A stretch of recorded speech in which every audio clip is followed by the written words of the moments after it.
அனைவருக்கும் வணக்கம். இப்போ இன்னைக்கு 80வது சுதந்திர தினத்துல சிறப்பு கிராம சபை கடந்து பல்வேறு கிராம சபைகளுக்கு முக்கியமான சுதந்திரத்திற்கு உண்டான கிராம சபை 80வது கிராம சபை 80வது சுதந்திர கிராம சபை. இதுல நான் கேட்கிறத என்ன பொதுமக்கள்கிட்ட ஒரு சுதந்திரம்ங்கிறது அடிமையா இருக்குங்கிறது தெரியும். சாதாரணமாக சொல்ல போனா வெயில போயிட்டு தான் நிலவரம் தெரியுமா, தாகத்தில் தண்ணி இருந்து தெரியும். அது மாதிரி நம்ம அதையெல்லாம் உணரல, பார்க்கல, படங்களையும் திரைப்படங்களையும் பார்த்துக்கிற காட்சியை பார்த்துக்கிறோம் சுதந்திரம் எப்படிலாம் வாங்கணும்.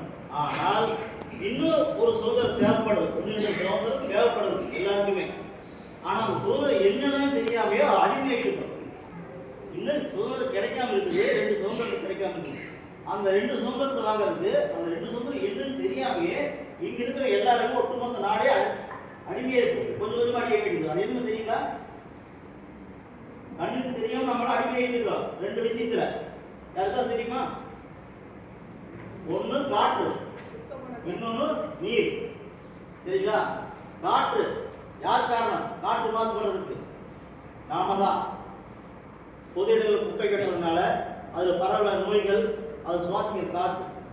என் வீட்டு குப்பை வெளியே போகாது, என் வீட்டு குப்பை முடிஞ்ச வரை காய்கறிகளை கூட வீட்டிலேயே உரமாக இருப்பேன்.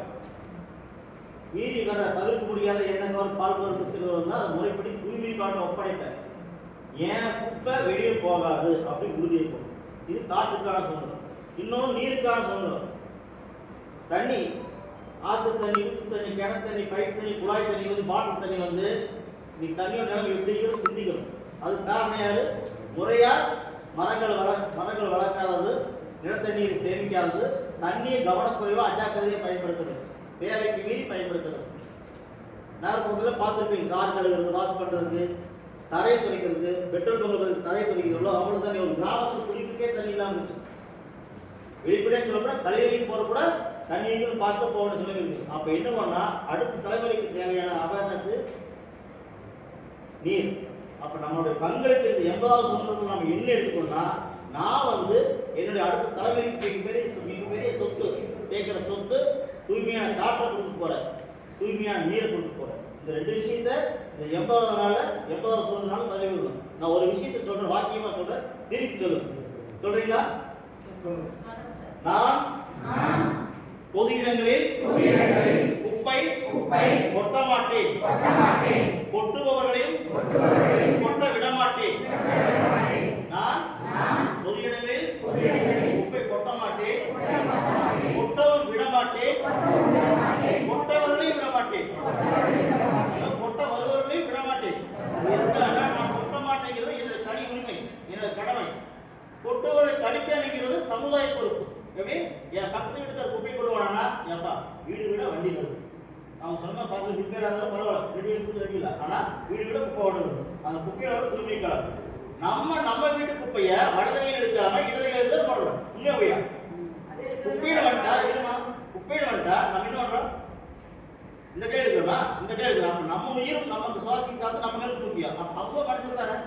அதுக்காக திடக்கழிவுகள் 4 வகையை கொடுத்துருக்காங்க. ஒன்று மக்கும் குப்பை, காய்கறி கழிவுகள், பழத்தோட குப்பை, எல்லாம் மக்கும் குப்பை. இன்னொன்று மக்காத குப்பை, தவிர்க்க முடியாத வேண காசு கொடுத்து பணத்துக்கு பொருளாதார குப்பை யார் வருது? நம்ம. அந்த மக்கும் குப்பை, நெகிழி, வெட் பாட்டில், தண்ணி பாட்டில், தேவையற்ற பால், கறி, பிஸ்கட், இந்த மாதிரி இது மக்காத குப்பை.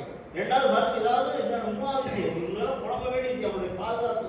நாப்கின் பயன்படுத்தி, நாப்கின், வயசான பேப்பர், டைவர்ஸ், குழந்தைகளோட கேம்ப்ஸ், இது எல்லாத்தையும் எங்கேயோ போடாம பாதுகாப்பா இருக்காம அவங்க கிட்ட கொடுக்குறீங்க. அது ஓப்பனா கொடுக்குறீங்க. அவங்க எப்படி சுவாசிக்க செய்யறாங்க? அவங்க எடுத்து முக்கியம் இல்லையா? அவங்க ஃபேமிலி இல்லையா? இதை கருத்து கொண்டுதான் இடத்துலையான திருத்தி 2026 வழிபட்டு என்ன சொன்னீங்கன்னா, சிவப்பு கலர் ஒரு கொடுத்துருக்காங்க டப்பா. அந்த சிவப்பு கலர் டப்பால நீங்க உங்க வீட்டுல வயசான பெரியவங்க படுத்துருங்க, டைப்பர் சார்ந்தது, குழந்தைங்க நாப்பிடா, குழந்தைங்க பேம்பர் சார்ந்தது, மாதவிடாய் பேம்பர் சார்ந்தது, எல்லாத்தையும் அந்த சிவப்பு கலர் தவிர பாதுகாப்பா கொடுத்துருக்கோம். 4வது கருப்பு கலர் டப்பா. அந்த கருப்பு கலர் டப்பா பூச எதுக்குன்னா, உங்க வீட்டுல பயன்படுத்தி முடிச்ச அல்லது நோய் குணமானதுக்கு அப்புறம் பாதுகாப்பு மீறி அந்த மருந்து மாத்திட்டு அப்படியே போட்டா அது பாட்டில் வெடித்து உடஞ்சோ அந்த மருந்துகள் வெளியே அந்த சுவாசிக்கிற தள்ளிட்டு போறோம். அப்ப அதுக்காக தான் அந்த பாதுகாப்பான மருத்துவ கழிவுல கருப்பு கலர் டப்பா கொடுக்கணும். அப்போ பச்சை, நீலம், சிவப்பு, கருப்பு 4 டப்பா கொடுக்கணும். இந்த 4 டப்பால சொன்னாங்க. அது மாதிரி ஒரு குப்பையை ஒரு வீட்டுக்கு பிரிக்கிறது பெஸ்டா, 1500 வீட்டு குப்பையை ஒரு ஆள் பிரிக்கிறது பெஸ்டா? அப்ப நம்ம சுமையை நம்ம நல்லா இருக்கிறதுக்காக நம்மளுடைய அசுத்தங்களையும் நம்மளுடைய கழிவுகளையும் அவங்க மேல திணிக்கணும். நேரம்